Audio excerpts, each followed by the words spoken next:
자, 이제 교과서 문제풀이 하면서 복습해 보도록 합시다. 선생님들이 마지막으로 문제 풀어주고 복습해 주는 거니까 이번 수업 주의 깊게 잘 들으면서 몇 회까지 공부했던 내용 다시 정리했으면 좋겠어요. 교과서 50페이지 한번 보도록 합시다. 자, 여기는 여러분들이 한번 잘 표현해 보면 좋을 것 같고, 자, 밑에 빈칸 넣기 한번 해보도록 합시다. 문제 보게 되면 여기 보기에 있는 단어들을 여기에 적절한 단어들을 집어넣는 거예요. 선생님 문제풀이 영상 듣기 전에 꼭 먼저 문제를 풀어보고 듣기를 바라겠습니다. 자, 그럼 1번. 고온 고밀도의 한 점에서 대폭발이 일어나 우주가 시작되었다는 이론은 어떤 이론인가요? 그렇죠. 빅뱅 우주론입니다. 그래서 빅뱅 우주론. 자, 그 다음 초기 우주에서 가장 먼저 만들어진 원자는 무엇과 무엇이에요? 그렇죠. 수소 원자와 헬륨 원자입니다.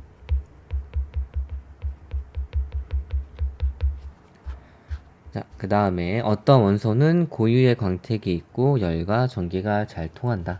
어떤 원소인가요? 그렇죠. 금속 원소겠죠. 주기율표의 1족에 속하는 원소는 모두 그렇죠. 원자과 전자수가 한 개입니다.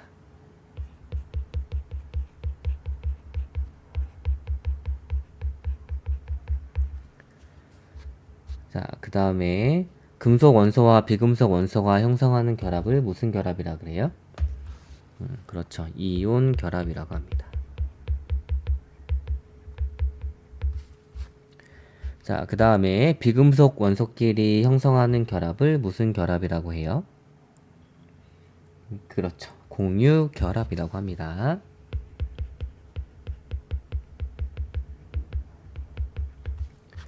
자, 이온 결합 물질과 공유 결합 물질은 수용액 상태에서의 어떤 걸로 구분할 수 있어요? 어떤 차이로? 그렇죠. 전기 전도성입니다.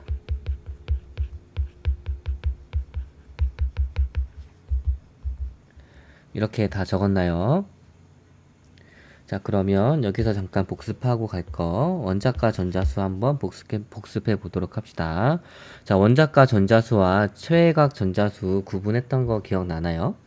자, 그러면 이거를 구분해보고 다시 가보도록 할게요. 자, 최외각 전자수와 원자과 전자수입니다. 자, 여러분들이 그 전자를 채우는 규칙 있죠? 원자에서 전자 배치도를 채우는데 그때 채우는 규칙에 따라서 채우다 보면 가장 바깥쪽에 전자가 있을 거예요. 자, 그런 전자들을 지칭하는 명칭이 두 가지가 있습니다. 하나는 최외각 전자고 또 하나는 원자과 전자예요. 최외각 전자는 뭐냐면 전자 껍질에 그냥 가장 바깥에 있는 전자를 의미하고, 그런데 원자과 전자는 무엇이냐면 이 전자 껍질의 가장 바깥에 있는 전자 중, 그러니까 최외각 전자 중에 화학 결합에 참여할 수 있는 전자를 원자과 전자라고 합니다. 18쪽 원소를 제외한 원소들은 최외각 전자가 모두 원자과 전자가 될 수 있습니다.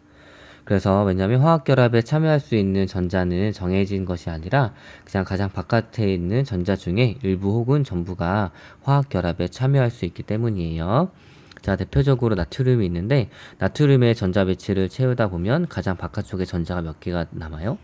그렇죠. 이렇게 한 개가 남습니다. 요 한 개가 결국에는 떨어져 나가면서 Na 플러스가 되죠. 이 떨어져 나간다는 것 자체가 화학 반응에 참여하는 거예요. 그래서 나트륨의 최외각 전자도 한 개고 이 한 개가 모두 화학 결합에 참여할 수 있으니까 이 원자과 전자수도 한 개가 되는 겁니다. 여기까지 됐나요? 그 다음에 산소 같은 경우에도 한번 볼게요. 산소의 가장 바깥의 전자수는 몇 개예요? 그렇죠. 6개입니다. 그래서 이 6개 맞나? 하나, 둘, 셋, 넷, 다섯, 여섯. 이 6개인데, 그래서 최외각 전자수도 6개예요. 그럼 원자과 전자수는 몇 개예요? 그렇죠. 얘가 만약에 공유 결합을 한다면, 이 산소는 이 6개 전자 중에, 아무거나 2개만 공유하면 됩니다. 그러니까 이 6개 전자가 모두 화학 결합에 참여할 수 있는 가능성이 다 있는 거예요. 그래서 산소 같은 경우에도 원자가 전자수랑 최외각 전자수랑 같습니다. 그런데 우리 18쪽은 어때요? 헬륨 같은 경우에는 최외각 전자수가 2개, 그 다음에 네온은 8개, 그 다음에 아르곤도 8개죠. 여기까지 머릿속에 그려졌나요? 자, 이랬을 때 얘네 같은 경우에는 최외각 전자수는 2개, 8개, 8개지만 원자가 전자수는 몇 개예요? 그렇죠. 18쪽 원소는 안정하기 때문에 화학 결합에 참여하지 않습니다. 그래서 비활성 기차라고도 하죠. 됐나요? 그래서 이 화학 결합에 참여할 수 있는 전자가 없기 때문에 원자가 전자수는 0개 이렇게 되는 거예요. 그래서 여러분들이 최외각 전자수랑 원자가 전자수 정의를 알고 그 다음 1쪽부터 18쪽까지 최외각 전자수와 원자가 전자수가 어떻게 같은지 혹은 다른지 잘 구분하면 될 것 같습니다. 자, 그러면 교과서는 51페이지 피도록 합시다. 빅뱅 우주론에서 주장하는 내용으로 옳지 않은 것은 1번 우주는 지금도 계속 팽창하고 있다. 그렇죠. 이거 맞는 내용. 그 다음 빅뱅 직후 우주는 지금보다 훨씬 뜨거웠다. 그렇죠. 우주가 팽창하면서 온도와 밀도가 계속 감소하고 있다. 이게 바로 빅뱅 우주론이죠. 그 다음 3번 현재 우주를 구성하고 있는 물질은 빅뱅 직후에 모두 만들어졌다. 자, 빅뱅 직후에는 어떤 물질들이 만들어졌어요? 적어도 수소와 헬륨 정도밖에 안 만들어졌죠. 나머지 물질들은 별이 탄생하고 나서야 만들어졌는데 별은 아마 빅뱅 직후 4에서 7억 년 후에 별이 만들어졌기 때문에 빅뱅 직후에 모든 물질이 만들어졌다고 할 수는 없습니다. 그래서 3번이 틀렸겠죠. 그 다음 4번 빅뱅 이후 초기에 우주에서 쿼크 전자와 같은 기본 입자가 생겨났고 모든 물질과 에너지가 한 점에서 대폭발이 일어나 우주가 시작되었다는 게 바로 빅뱅 우주론의 내용이죠. 자, 그럼 2번 보도록 하겠습니다. 그림은 원소 ABC와 어떤 별의 대기 성분을 분석한 선 스펙트럼입니다. 그럼 이 한번 보도록 할게요. 자, A의 스펙트럼, B의 스펙트럼, C의 스펙트럼이 있습니다. 그 다음에 별의 대기가 있어요. 별의 대기를 관찰했더니 이렇게 선 스펙트럼이 나왔습니다. A의 선 스펙트럼이 대기에 있나요? 얘 이렇게 있고, 그 다음 얘 있고, 그 다음 얘 있고, 그 다음 얘도 이렇게 있습니다. 그러니까 이 별의 대기에는 A가 있어요, 없어요? 그렇죠. A가 있고, 그 다음 B의 스펙트럼이 있나요? 그렇죠. B의 모든 선들이 지금 대기에 나타나고 있죠. 별의 대기에. 그러니까 A, B 있고, 그 다음 C는 있어요, 없어요? 그렇죠. 몇 개의 선은 있는 것 같지만 이런 선들을 보면 C에 선이 없죠. 그러니까 C가 없는 거예요. 그러면 일단 A와 B는 있고 C는 없습니다. 자, 그런데 이 대기의 선 스펙트럼은 A와 B의 선 스펙트럼만 있나요? 아니죠. 이런 것들 보게 되면 또 다른 선 스펙트럼이 있죠. 이 말은 뭐냐면 물질이 적어도 A, B 말고 한 개 이상 더 있다는 얘기입니다. 그래서 별의 대기는 최소한 몇 개의 원소로 이루어져 있냐면 3개의 원소로 이루어져 있어요. 됐나요? 자, 그러면 스펙트럼까지 했으니까 한번 교과서로 다시 한번 복습을 해보도록 합시다.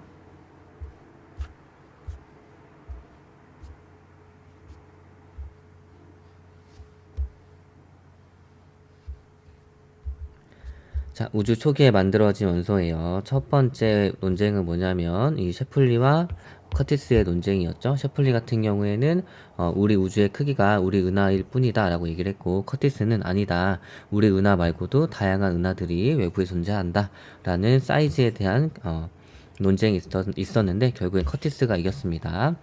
그래서 우리 은하 말고 외부 은하가 존재함을 밝혀진 거예요.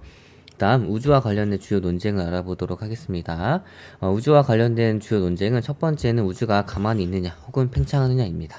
가 같은 경우에는 은하 사이 거리가 시간이 지나도 멀어지지 않는데 나와 같은 경우에는 은하 사이 거리가 시간이 지나면 증가하죠. 그러니까 우주가 가만히 있는가 혹은 팽창하는가에 대한 논쟁이 있었습니다. 그 다음 논쟁들은 어떤 논쟁이 있었어요? 자, 우주의 팽창 여부는 이 허블에 의해서 정리가 됐는데 허블이 관측을 했습니다. 내가 외부 은하를 관측해보니 우주가 팽창하고 있어. 그래가지고 우주가 팽창한다는 사실은 밝혀지고 있었어요. 그런데 이 팽창은 기본으로 하지만 이 두 과학자가 또 논쟁을 하게 됩니다. 이 두 과학자 모두 우주가 팽창한다는 사실은 동의를 했어요. 그런데 가모프는 뭐라고 주장했냐면 현재 우주를 이루고 있는 기본적인 원소들은 빅뱅 직후에 만들어졌고 우주가 팽창하면서 새로운 물질들이 만들어지지 않기 때문에 우주의 밀도는 감소한다라고 얘기를 했습니다. 그런데 호일은 뭐라 그랬냐면 우주가 팽창하면서 생기는 빈 공간에 새로운 물질이 계속 만들어지기 때문에 우주의 밀도는 변하지 않는다라고 얘기를 했어요. 자, 허블 이후에 우주가 팽창한다는 사실은 밝혀졌고 우주의 팽창 이후에 두 과학자가 싸우게 되는데 누가 이기게 되냐면 결국에는 가모프가 이기게 되었습니다. 그래서 우리가 빅뱅 우주론을 받아들이고 있는 거죠. 자, 그래서 빅뱅 우주론 보도록 합시다. 자, 빅뱅 우주론 볼게요. 자, 과학자들이 모든 물질과 에너지가 모인 한 점에서 대폭발이 일어나 우주가 시작되었으며 지금도 팽창하고 있다고 설명하는데 이런 우주론을 빅뱅 우주론이라고 합니다. 빅뱅 우주론에 의하면 대폭발로 우주가 탄생한 직후 기본 입자들이 만들어졌고 이 기본 입자들로부터 지구와 생명체를 비롯한 우주를 이루는 모든 물질이 만들어졌다라고 주장을 했어요.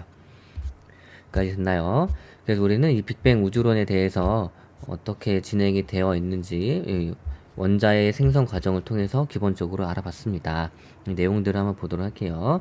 자, 일단 원자 같은 경우에는 뭘로 구성이 되어 있냐면 원자핵과 전자로 구성이 되어 있고 이 원자핵은 중성자와 양성자로 구성이 되어 있고 이 중성자와 양성자는 쿼크로 구성이 되어 있습니다. 자, 교과서 본문 볼게요.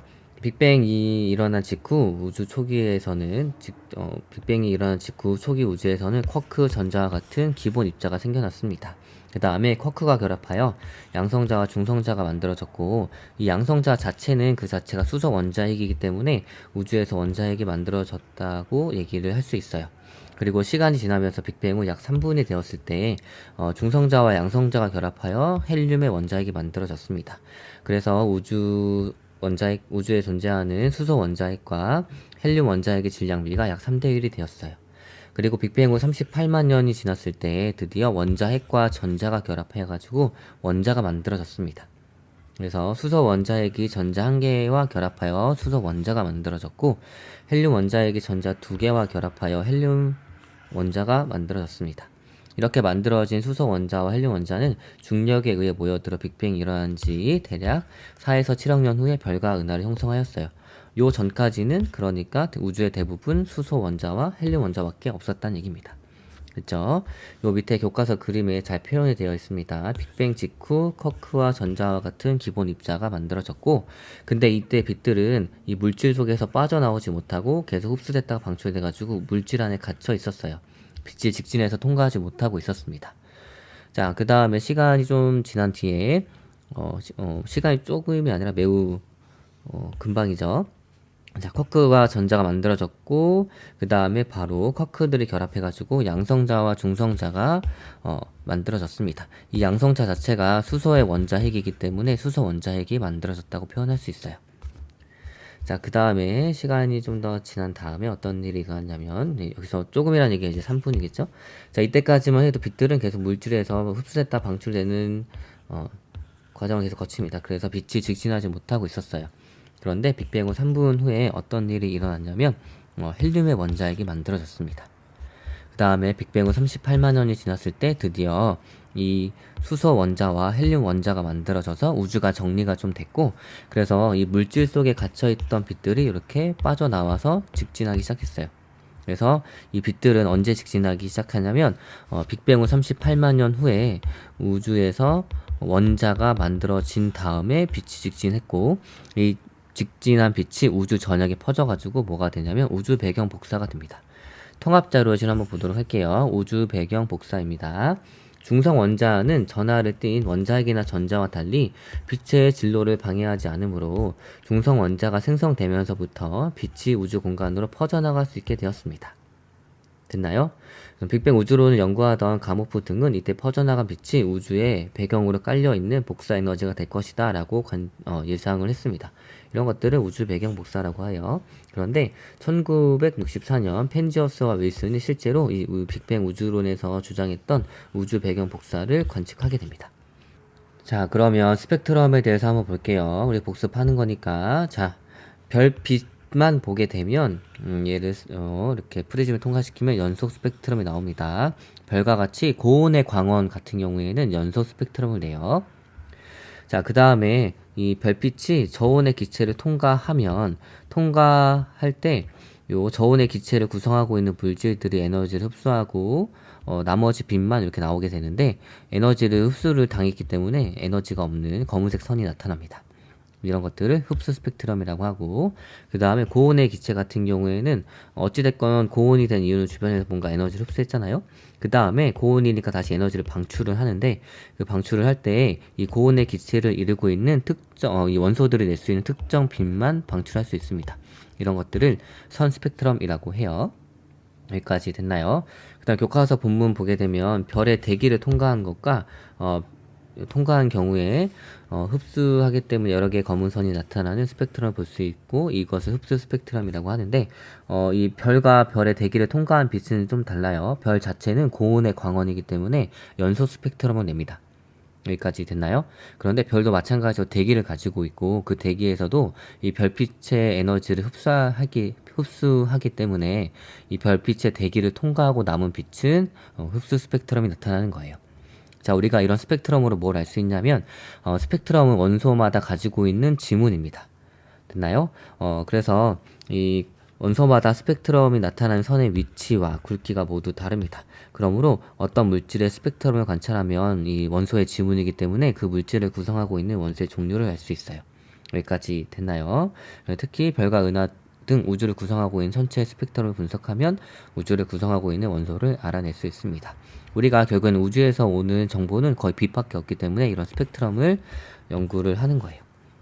자, 이제 3번 문제를 보도록 할게요. 자, 원소의 생성을 설명하는 내용으로 옳은 것만을 보기 위해서 있는 대로 고른 것은, 자, 기억. 우주 진화 초기에 수소와 헬륨이 만들어졌습니다. 이거 맞죠? 자, 그 다음에 태양 내부에서는 헬륨과 탄소가 만들어질 수 있습니다. 그렇죠. 요거는 별의 진화에 관련된 거죠. 그래서 니은도 맞고. 그 다음에 산소와 철은 질량이 태양보다 큰 별의 내부에서 핵융합 반응으로 만들어집니다. 그렇죠. 이 질량이 태양보다 큰 별의 내부는 뭐까지 만들어져요? 그렇죠. 철까지 만들어집니다. 별의 진화 과정 한번 복습하고 갈게요. 별 문제가 나왔으니까. 자, 성간 물질이 있는 곳에서 탄생을 하게 됩니다. 이 성간 물질이 모여가지고 중력이 커지면 더 많은 물질들이 모여들고 중력에 의해서 수축을 하면서 온도가 점점 높아지게 돼요. 자, 그러다가 밀도가 높은 곳은 당연히 온도가 높겠죠. 그래서 온도가 너무 높아서 일단 밝게 보이는 상태가 있는데 그때를 원시별이라고 합니다. 원시별은 아직 핵융합 반응이 일어나지 않는 상태예요. 자, 그러다가 중력에 의해 발생한 열 때문에 별이 아니죠. 자, 원시별의 내부 온도가 높아지게 됩니다. 자, 그러다가 어떤 일이 일어나냐면 온도가 높아져가지고 수소핵 융합 반응이 시작돼요. 이때부터 우리는 별이라고 하는 거예요. 됐나요? 자, 이 탄생한 별들은 인생의 한 90%를 이 별의 크기가 변하지 않는 상태로 존재를 하는데, 그 이유는 다음과 같습니다. 일단 중력에 의해서 항상 수축을 하려고 해요. 자, 그런데 이 별이 되면서 수소핵 융합 반응이 일어나면 이 핵 융합 에너지 때문에 별의 크기를 팽창시키려는 내부 압력이 존재하게 됩니다. 그런데 별의 일생의 90% 정도는 이렇게 이렇게 중력과 내부 압력의 크기가 같은 상태를 유지해요. 이 상태가 계속 유지가 됩니다. 그래서 별의 사이즈가 변하지 않는 상태로 일생의 한 90%를 살아가는 거예요. 대표적으로 어떤 게 있냐면 우리 태양이 지금 이 상태입니다. 됐나요? 그래서 태양은 지금 이 내부 압력과 중력의 크기가 같아가지고 별의 크기가 변하지 않는 상태가 이 태양이에요. 자, 별의 진화 원소의 생성 보도록 할게요. 질량이 태양 정도인 별이랑 질량이 태양보다 큰 별로 나눠서 생각하면 되겠죠. 자, 질량이 태양 정도로 질량이 작은 별은 별의 중심부에서 수소가 모두 헬륨으로 바뀌면 수소의 융합 반응이 더 이상 일어나지 않으므로 별의 내부 압력이 중력보다 작아져서 별이 수축하기 시작합니다. 특히 이제 별의 중심부가 수축한다는 얘기예요. 자, 별이 수축하면서 발생한 에너지는 다시 중심부 바깥에 수소층을 가열하고, 이 수소층에서 수소핵 융합 반응이 일어나 별이 다시 팽창하기 시작합니다.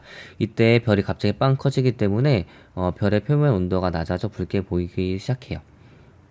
이러한 별에서는 중심부가 수축하여 밀도와 온도가 높아지면서 다시 헬륨이 탄소로 바뀌는 핵융합 반응이 일어나 많은 양의 에너지가 발생합니다. 이 에너지는 중심부를 둘러싸고 있는 헬륨층과 수소층을 차례로 가열하면서 별이 다시 팽창하기 시작해요. 자, 그런데 질량이 태양보다 큰 별은 중심부에서 탄소가 만들어진 후에도 중심부 온도가 계속 올라가기 때문에 점차 무거운 원소를 만들 수 있습니다. 됐나요? 그 결과 질소, 산소, 규소 등이 만들어지고 결국에는 중심부에 뭐까지 만들어질 수 있냐면 철까지 만들어질 수 있어요. 질량이 더 큰 별은 중심부에 철이 만들어지면 더는 에너지가 발생하지 않아 수축하기 시작합니다. 이때 별의 중심부가 수축을 견디지 못하면 별이 폭발하여 초신성이 되는데, 이 초신성이 폭발할 때 별의 내부에서 만들어질 수 없는 엄청난 에너지가 발생해서 철보다 무거운 원소들이 융합해서 만들어질 수 있는 거예요. 됐나요? 자, 그래서 이 별의 질량에 따라서 어떻게 원소들이 만들어지는지 내부 구조가 나와 있는데, 이거는 뭐냐면 핵 융합이 다 끝난 직후의 상태입니다. 별들이 핵 융합이 다 끝난 거예요. 그래서 질량이 태양 정도인 별이 핵 융합이 다 끝나게 되면 중심부에는 탄소, 그 다음 헬륨, 그 다음 수소 이렇게 만들어지는 거고, 질량이 태양보다 큰 별이 이제 핵 융합을 할 대로 다 하고 끝나게 되면 내부에는 철, 이 항목을 미안해요. 시리가 얘기했네. 자, 다시 얘기하면, 자, 질량이 태양보다 큰 별의 내부에서 이미 핵 융합이 일어날 때로 일어나가지고 다 끝나면 어떻게 되냐, 내부에는 철이 있고, 그 다음 규소, 그 다음 산소, 그 다음 탄소, 질소, 그 다음 헬륨, 수소 이렇게 된다는 얘기입니다. 그래서 이 사진은 이 그림은 별이 이렇게 핵 융합이 다 끝난 직후의 모습이라는 거. 자, 이제 문제 4번 한번 보도록 할게요. 주기율표를 설명한 내용으로 옳은 것만을 보기 위해서 있는 대로 고른 것은 고르라고 합니다. 자, 일단 기억 볼게요. 주기율표의 가로줄을 뭐라 그래요? 주기라고 하죠. 그 다음 세로줄을 족이라고 합니다. 그러니까 기억은 틀린 거고, 주기율표에서 같은 족에 속하는 원소는 원자과 전자수가 같다. 맞죠? 그 다음에 일적 원소는 모두 알칼리 금속에 속하며 물과 격렬하게 반응한다. 모두 속하나요? 아니죠. 자, 수소 같은 경우에는 알칼리 금속이 아닙니다. 일족인데도. 그 다음 리을, 원소의 주기성이 나타나는 까닭은 원자 번호가 증가함에 따라 원소의 원자과 전자수가 주기적으로 변하기 때문이다. 맞죠? 그래서 답은 리을입니다. 자, 5번 보도록 할게요. 자, 다음은 주기율표의 일부를 나타낸 것이며 A에서 E는 원소를 나타내는 임의의 기호이다 라고 되어 있습니다. A에서 E를 설명한 것으로 옳은 것은, 자, A의 원자과 전자수는 1개이다. 자, 2족이니까 몇 개예요? 2개겠죠. 그 다음에 B는 전자가 모두 7개이며 원자 번호는 7번이다. 자, B 볼게요. B는 누구인가요? 기본적으로 나와야겠죠. 자, B는 원자 번호가 9번이 플루오린입니다. 그러니까 전자가 모두 몇 개예요? 그렇죠. 9개입니다. 원자 번호가 9번이에요. 그래서 2번도 틀렸고, 그 다음 C는 할로젠 원소로 수소와 반응합니다. C 같은 경우에는 할로젠 원소가 아니라 알칼리 금속이겠죠. 자, 그 다음에 D는 16족은 맞지만 원자과 전자수는 몇 개예요? 그렇죠. 16족이니까 6개입니다. 자, 그 다음에 O. E와 C는 격렬하게 반응한다. E와 C는 격렬하게 반응한다. 맞죠? 할로젠 원소와 알칼리 금속은 격렬하게 반응합니다. 됐나요? 자, 그 다음 6번. 알칼리 금속의 성질을 설명한 것을 R, 그 다음에 할로젠 원소의 성질을 설명한 것을 할이라고 써봅시다. 표백 및 살균에 작용한다. 이건 뭐죠? 그렇죠. 할로젠 원소. 그 다음에 금속과 격렬하게 반응한다. 이것도 할로젠 원소. 자, 그 다음에 물에 넣으면 격렬하게 반응한다. 이거는 알칼리 금속. 알칼리 금속이 물에 넣어가지고 반응을 해서 그 물이 염기성, 즉 알칼리성을 띠기 때문에 알칼리 금속이라고 하죠. 그 다음에 칼로 쉽게 자를 수 있을 정도로 무르다. 이것도 알칼리 금속의 특징입니다. 우리 알칼리 금속의 특징 어디서 나왔어요? 그렇죠. 교과서에서 나왔지요. 교과서 한번 다시 볼게요.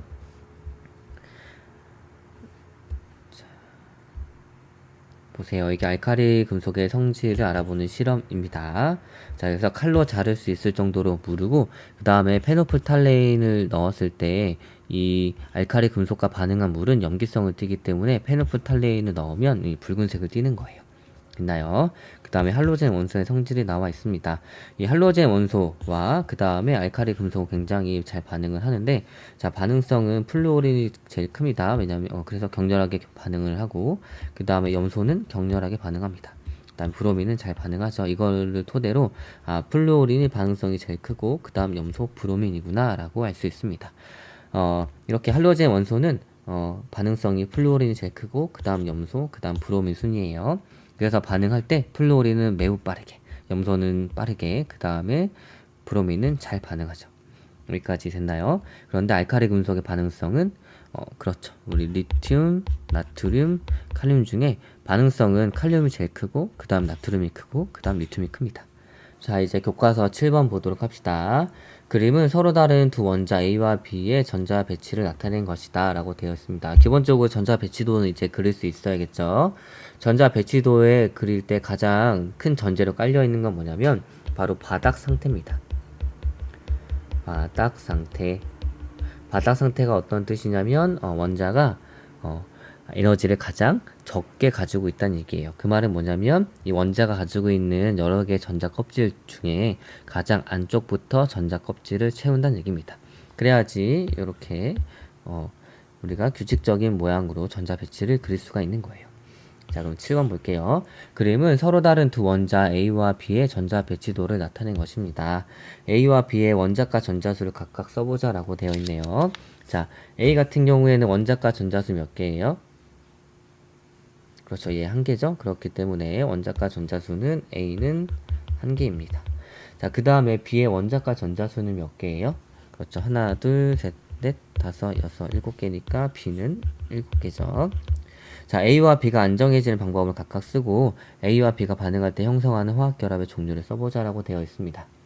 이거는 정답 요거는 뒤에 문제는 다 나와 있는 거 알죠? 자, 그래서 일단은 말로 알려주도록 할게요. 자, A는 전자 한 개를 잇는 게 안정해지는 방법이고 전자 한 개를 잃어버렸으니까 양이온이 됩니다. 그 다음 B 같은 경우에는 전자 한 개를 얻는 게 편하겠죠? 그래서 전자 한 개를 얻고 음이온이 됩니다. A는 양이온, B는 음이온이에요. 그러니까 양이온과 음이온이 형성하는 이온 결합을 형성할 수 있습니다. 여기까지 됐나요? 자, 그 다음 8번 보도록 할게요. 다음 이온 결합 물질을 옳게 짝지은 것은 이온 결합 물질, 금속과 비금속 물질을 찾으면 되겠죠. 자, 한번 보도록 할게요. 자, 1번 얘는 비금속이니까 땡. 그 다음에 비금속 땡. 그 다음에 비금속이니까 땡. 그 다음에 비금속이니까 땡. 자, 근데 금속, 비금속이니까 4번이 정답이겠죠. 자, 그 다음에 9번 가도록 할게요. 그림은 수소 원자가 화학 결합을 형성하는 과정을 모형으로 나타낸 것입니다. 자, 이 화학 결합은 누가 형성을 해요? 그렇죠. 안정하지 않은 애들이 하겠죠. 그래서 안정화되려고 합니다. 됐나요? 안정화된다는 얘기는 뭐냐면 옥텟 규칙이라는 단어를 들은 사람들은 옥텟 규칙을 다시 쓸게요. 자, 옥텟 규칙을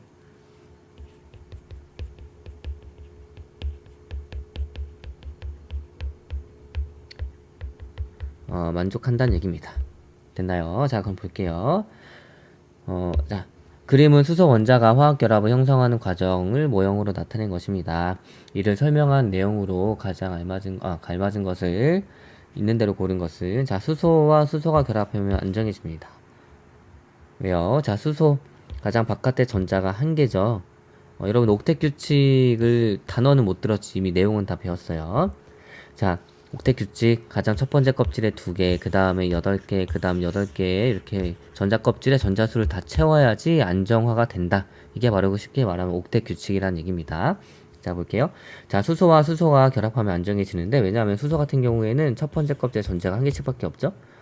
그런데 2개를 채워야지 안정해지는데 수소와 수소가 결합하니까 이 수소에서 보게 되면 공유를 통해 가지고 첫 번째 껍질에 2개 만족했고 이쪽 수소를 보더라도 첫 번째 껍질에 2개 만족했습니다. 그래서 수소와 수소가 결합하면 안정해지는 게 맞고 그 다음에 수소와 수소 사이에는 이중 결합이 아니라 공유 전자쌍 한 쌍을 공유하니까 단일 결합이겠죠. 여기까지 됐나요? 그 다음에 각각의 수소 원자가 전자를 한 개씩 내놓아 만든 전자쌍을 공유합니다. 얘 한 개, 얘 한 개를 공유한 거죠. 그렇기 때문에 답은 몇 번이에요? 5번입니다. 됐나요? 자, 그 다음에 10번 보도록 할게요. 자, 다음은 우주와 지구를 이루는 원소를 설명한 내용입니다. 자, 우주에 가장 많이 존재하는 원소는 수소이다. 이거를 어떻게 알 수 있을까요? 자, 우주에서 오는 빛의 스펙트럼을 분석하면 수소 원소의 선 스펙트럼이 나타납니다. 수소 원소의 선 스펙트럼은 고유한 파장에서 나타나기 때문이죠. 됐나요? 그래서 우주의 선 스펙트럼을 관찰하면 됩니다. 우주의 그냥 우주의 선 스펙트럼을 관찰하면 될 것 같아요. 자, 뒤에 정답 있으니까 정답 보고 적을 수 있으면 좋을 것 같아요. 자, 그 다음 우주 초기 진화 과정에서 수소와 헬륨 이외에 다른 원소들이 만들어지지 않은 까닭을 설명해 보도록 합시다. 왜냐하면 우주가 계속 팽창함에 따라 우주의 온도가 낮아져가지고 더는 핵 융합 반응이 일어날 수 없었기 때문입니다. 라고 교과서에 답이 나와 있습니다. 자, 그 다음에 12번 보도록 할게요. 그림은 초신성이 폭발하는 모습을 나타낸 것입니다. 이와 같이 초신성이 폭발할 때 어떤 원소들이 만들어질 수 있나요? 그렇죠. 초신성이 폭발할 때는 엄청난 양의 에너지가 나오기 때문에 철보다 무거운 원소들이 만들어질 수 있어요. 별의 내부에선 철까지밖에 안 만들어지는데 철보다 무거운 원소는 이렇게 별의 죽음인 초신성이 폭발할 때 만들어질 수 있습니다. 자, 그럼 13번 보도록 할게요. 자, 표는 몇 가지 원소의 원자 번호와 원소 기호를 나타낸 것입니다. 리튬, 네온, 나트륨, 마그네슘의 원자의 전자 배치를 그림으로 표현해 보자 라고 되어 있고, 그 다음에 리튬, 네온, 나트륨, 마그네슘 중에 비슷한 성질을 갖는 원소를 모두 골라 써보고 그렇게 생각한 까닭을 설명해 보자 라고 되어 있습니다. 자, 여러분들 이제 전자 배치도는 여러분들이 혼자 그릴 수 있어야 합니다. 알겠죠? 선생님이 한번 그려보도록 할게요. 자, 일단 리튬 몇 번이에요? 3번이죠. 그렇기 때문에 양성자가 3개입니다. 그 다음에 3번이니까 전자가 몇 개예요? 3개죠. 그래서 첫 번째 껍질에 한 2개, 그 다음 껍질에 하나, 이렇게 그릴 수 있습니다. 이게 리튬이고, 그 다음에 네온은 어떻게 그릴 수 있어요? 네온 같은 경우에는 10번이죠. 그래서 양성자가 10개, 그래서 이건 원자핵, 그 다음 첫 번째 껍질에 전자가 2개, 그 다음 껍질에 몇 개예요? 8개입니다. 8개 그리세요. 그 다음 껍질에도 몇 개예요? 그 다음 껍질은 없겠죠. 됐나요? 네온은 10번이니까 전자가 첫 번째 껍질에 2개, 그 다음 껍질에 8개 모두 만족했습니다. 그 다음에 나트륨 보도록 할게요. 자, 나트륨은 몇 번이에요? 그렇죠. 11개입니다. 그래서 첫 번째 껍질에, 핵을 먼저 그려보면, 11번이니까 양성자가 11개, 그 다음 첫 번째 껍질에 전자 2개 채웠고, 그 다음 껍질에 8개 채웠죠. 그 다음에는 몇 개 남아요? 그렇죠. 1개 남습니다. 됐나요? 그 다음에 마그네슘 보도록 할게요. 자, 마그네슘 몇 번이에요? 12번입니다. 요거 여백에 잘 그리도록 하세요. 자, 12번. 그러니까 첫 번째 껍질에 전자가 2개, 그 다음에 8개, 그 다음에 2개. 이렇게 되겠네요. 12번이니까 전자가 총 12개입니다. 됐나요? 선생님은 숫자로 표현했지만 여러분들은 전자를 다 그려야 되긴 합니다. 여기까지 됐나요? 자, 리튬, 네온, 나트륨 중에 비슷한 성질을 갖는 원소는 자, 리튬과 나트륨이겠죠. 왜냐면 두 원소의 전자 배치를 비교해 보면 뭐가 같냐면 리튬과 나트륨이겠죠. 리튬과 나트륨은 원자과 전자수가 같습니다. 그래서 리튬, 네온, 나트륨 중에 리튬과 나트륨 같은 경우에는 원자과 전자수가 1개로 이 알칼리 금속에 속하니까 두 원소의 화학적 성질이 비슷할 거예요. 여기까지 됐나요? 자, 정답은 물론 교과서 뒤에 있습니다. 자, 14번 보도록 할게요. 자, 다음은 미지의 물질을 형성하는 화학 결합이 무엇인지 알아보기 위한 실험의 준비물을 나타낸 것입니다. 미지의 물질, 물, 비커, 약숟가락, 뭐 등등이 있어요. 그런데 여기 포인트는 물질, 그 다음 물, 그 다음 비커, 그 다음에 건전지, 그 다음에 전선, 그러니까 전류를 흘려 보내겠다는 거죠. 물에 녹여가지고. 자, 그래서 필요한 준비물은 무엇이 있냐면, 자, 미지의 물질, 물, 비커, 약숟가락, 건전지, 집게 달린 전선, 꼬마 전구, 세 젓가락이 필요합니다. 실험 과정은, 자, 비커에 물을 절반쯤 담고 미지의 물질을 약숟가락으로 넣어 녹입니다. 그 다음에 수용액에 세 젓가락을 넣고 집게 달린 전선으로 세 젓가락, 그 다음에 건전지, 꼬마 전구를 연구를 해요. 결국에는 이 물질이 수용의 상태에서 전기 전도성이 있는지 없는지를 파악을 하는 거죠. 자, 꼬마 전구에 불이 켜지면 수용액에 전류가 흐르는 것이므로 미지의 물질을 형성하는 화학결합이 어떤 물질이에요? 그렇죠. 이온 결합임을 알 수 있고 꼬마 전구에 불이 켜지지 않으면 공유 결합임을 알 수 있습니다. 됐나요? 자, 그럼 15번 보도록 할게요. 다음은 몇 가지 원소 원소의 원소 기호를 나타낸 것입니다. 위 원소로 이루어지는 물질 5개만 한번 여러분들이 생각해서 한번 써보세요. 됐나요? 대표적인 예, 뭐 H2O가 있고, 그 다음에 NaCl이 있고, 그 다음에 Na2O가 있고, 그 다음에 OCl2가 있고, 그 다음에 NaOH가 있고, 그 다음에 HOCl2, 그 다음에 H2, 그 다음에 O2, O3, Cl2, 뭐 등등등이 있을 거예요. 그쵸? 자, 그래서 그 다음에 2번 보도록 합시다. 이거 교과서 뒤에 정답이 있습니다. 자, 그 다음 1. 물질을 형성하는 화학결합이 무엇인지 각각 써보자라고 했습니다. 자, 여러분들이 공유결합 물질과 이온결합 물질을 구분할 수 있어야 돼요. 자, 공유결합 물질, 비금속과 비금속, 그 다음 이온결합은, 그렇죠. 이 비금속과 금속 물질이겠죠? 이것도 마찬가지로 정답 뒤에 있으니까 꼭 확인해 보도록 하고, 자, 원소가 다양한 화학결합을 형성하는 것처럼 우리 삶에도 다른 사람과 더불어 살아갈 때 더 풍성하고 다양한 인간관계를 맺을 수 있습니다. 생활 속에서 화학결합에 비유할 수 있는 상황을 한번 찾아보고 그 까닭을 한번 설명해 보도록 하세요. 대표적인 예로 친구와 돈을 모아 농구공을 구입하고 농구공을 공동 소유하며 함께 운동하는 것은 이제 농구공이 공유 전자쌍에 비유할 수 있겠죠. 특히 요 15번 같은 경우에는 여러분들 다음 시험이 끝난 다음에 수행평가와 관련이 있습니다. 자, 그러니까 1번, 2번, 3번에 대해서 여러분들이 잘 생각을 해보면 좋을 것 같아요. 자, 일단 교과서 일단은 문제풀이는 여기서 마치도록 하겠습니다.